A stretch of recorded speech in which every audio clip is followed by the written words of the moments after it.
প্রত্যেক দিনের মতন আজকে আবারও একটি রেসিপি নিয়ে আপনাদের সামনে হাজির হলাম। দেখেই বুঝতে পারছেন আজকে উচ্ছের একটি রেসিপি আপনাদের সাথে শেয়ার করব। একদমই ভিন্ন স্বাদের তৈরি হবে আর সম্পূর্ণ নিরামিষভাবে রেসিপিটি তৈরি করব, আর খেতেও কিন্তু ভীষণই ভালো লাগে। নমস্কার বন্ধুরা, মাই কিচেন মাই ব্লগে সবাইকে আবারও একবার স্বাগত।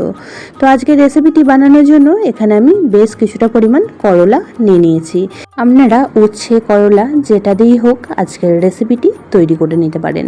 প্রথমেই চলুন করলাগুলিকে কেটে নিই, আর কিভাবে কাটছি সেটাও আপনাদের সাথে শেয়ার করে দিচ্ছি। তো যতটা পরিমাণ এখানে করলা আমি বানাবো রেসিপির জন্য, ততটা পরিমাণ করলা দেখুন 2 টুকরো করে প্রথমে কেটে নিয়েছি।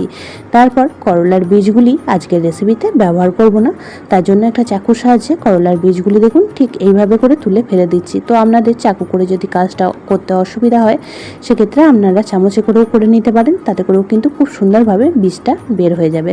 তো সমস্ত করলার বীজগুলি দেখুন বের করে নিয়েছি, তারপরে ঠিক এইভাবে লম্বা লম্বা করে কেটে নিচ্ছি। তো আজকে রেসিপির জন্য করলাগুলিকে ঠিক এইভাবেই লম্বা লম্বা করে কেটে নিতে হবে। তো সমস্ত করলাগুলিকে কেটে নেওয়ার পর খুব ভালো করে ধুয়ে নিয়ে চলে এসেছি। এখন করলার মধ্যে দিয়ে দিলাম 1/2 চামচ পরিমাণ লবণ। লবণটা দিয়ে এখন করলার মধ্যে খুব ভালোভাবে মেখে নিচ্ছি। তো করলার গায়ে এই লবণটা মেখে রাখার কারণে করলাগুলি কিন্তু খুব তাড়াতাড়ি নরম হয়ে যাবে। আর আপনারা চাইলে এই করলাগুলিকে জলটা বের করে দিয়েও রেসিপিটি তৈরি করতে পারেন, তাতে করে করলার তেতো ভাবটা অনেকটাই চলে যায়। তো এখন দেখুন করলাটা একটা সাইডে রেখে দিয়েছি, আর এদিকে একটা বাটির মধ্যে নিয়ে নিলাম 4 চামচ পরিমাণ চালের গুঁড়ো, আর সাথে দিয়ে দিলাম এখানে 2 চামচ পরিমাণ সুজি, দিলাম 1/2 চামচ লবণ, আর এখানে দিয়ে দিচ্ছি ছোট চামচের 1.5 চামচ পরিমাণ ধনিয়া গুঁড়ো। সাথে আরও কিছু মশলার ব্যবহার করব। তো এখানে আমি দিয়ে দিচ্ছি কালারের জন্য 1/2 চামচ কাশ্মীরি লঙ্কার গুঁড়ো, এতে করে কালারটা কিন্তু খুবই সুন্দর আসবে। তবে আপনাদের হাতের কাছে না থাকলে বাদ দিয়ে দিতে পারেন। আর দিয়ে দিলাম খুব সামান্য পরিমাণ একটু হলুদ গুঁড়ো, সাথে দিয়ে দিলাম সামান্য পরিমাণ ঝাল লঙ্কার গুঁড়ো, আর দিয়ে দিচ্ছি এখানে 1/2 চামচ পরিমাণ গরম মশলা। আপনারা গরম মশলা বা চাট মশলা যা কিছু এখানে ব্যবহার করতে পারেন। তো সমস্ত উপকরণগুলিকে খুব ভালোভাবে চামচের সাহায্যে মিশিয়ে নিচ্ছি। চাট মশলার ব্যবহার করলে রেসিপিটি কিন্তু বেশ চটপটা লাগে খাওয়ার সময়। তো আপনাদের হাতের কাছে থাকলে অবশ্যই ব্যবহার করবেন। আজকে আমার হাতের কাছে চাট মশলা ছিল না, তার জন্য দিলাম না। আর এখানে দিয়ে দিচ্ছি 2 চামচ পরিমাণ বেসন। তো বেসনটা দিয়েও আবারও খুব ভালোভাবে মিশিয়ে নিচ্ছি। আর মেশানো হয়ে গেলে এখানে দিয়ে দেব বেশ কিছুটা পরিমাণ ধনেপাতা কুচি। তো ধনেপাতাটাও যদি আপনাদের হাতের কাছে থাকে তো অবশ্যই ব্যবহার করবেন, আর তা না হলে বাদ দিয়ে দিতে পারেন, তাতে করেও কিন্তু রেসিপিটি ভীষণই সুন্দর তৈরি হয়। তো সমস্ত উপকরণগুলিকে এই চাল গুঁড়ো আর বেসন সুজির সাথে খুব ভালোভাবে মিশিয়ে নিতে হবে। তো আজকে আমি বানাবো করলা ভাজা, যেটা একদমই মুচমুচে তৈরি হবে, আর অনেকটা টাইম কিন্তু মুচমুচে থাকবে, কোনো রকমভাবে নরম হয়ে যাবে না। তো দেখুন 10 মিনিট পর ফিরে আসলাম। এখন করলাগুলি অনেকটাই নরম হয়ে গিয়েছে।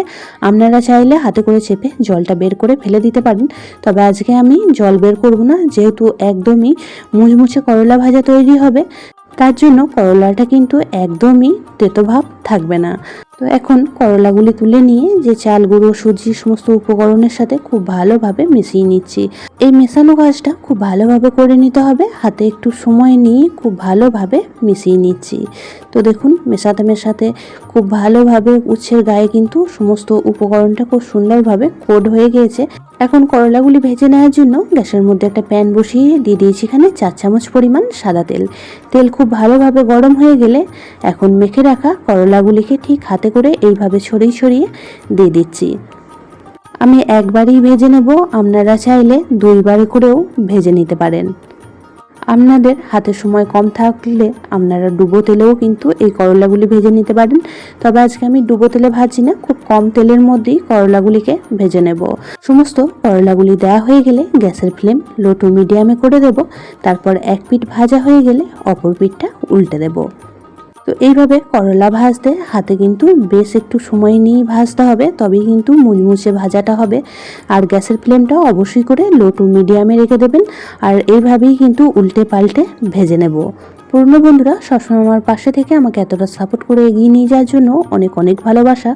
যে সকল নতুন বন্ধু আজকে ফার্স্ট টাইম চ্যানেলে ভিজিট করেছেন আর আজকের ভিডিওটি দেখছেন, তাদের কাছে অনুরোধ রইল চ্যানেলটি সাবস্ক্রাইব করে পাশে থাকা বেল আইকনটির অল প্রেস করে দেবেন, তাহলে আমি যখনই কোনো ভিডিও দেব নোটিফিকেশন সবার আগে আপনাদের কাছে পৌঁছে যাবে।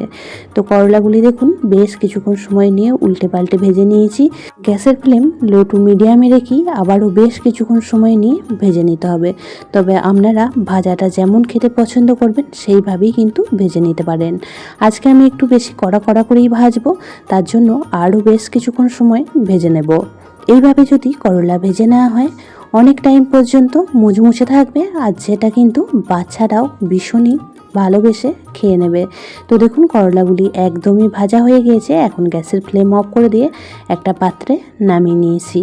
তো আজকের রেসিপিটি আপনাদের কেমন লাগলো অবশ্যই কমেন্ট বক্সে জানাবেন। যদি রেসিপিটি কোনো অংশে বেশি ভালো লেগে থাকে তাহলে একটা শেয়ার করে দেওয়ার অনুরোধ রইল। সবাই খুব ভালো থাকবেন, সুস্থ থাকবেন। আবারও দেখা হচ্ছে অন্য একটি নতুন রেসিপির সাথে। ততক্ষণের জন্য সবাইকে টাটা।